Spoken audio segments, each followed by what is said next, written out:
Seeing an E3 error appear on your candy washing machine can quickly become annoying, especially when the machine suddenly stops mid cycle or refuses to finish washing properly.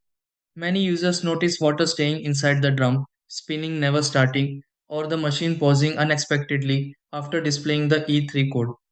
Sometimes the washer still powers on, but the cycle refuses to move forward.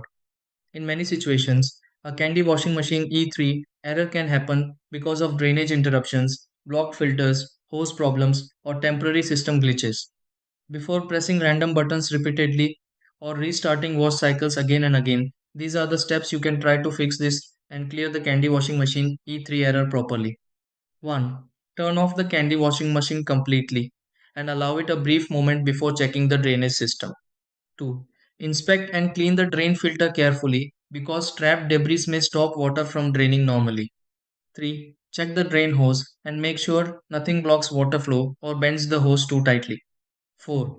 Restart the candy washing machine after reconnecting power and allow the system time to refresh properly. 5. Run a short rinse or spin cycle and confirm whether the E3 error disappears afterward.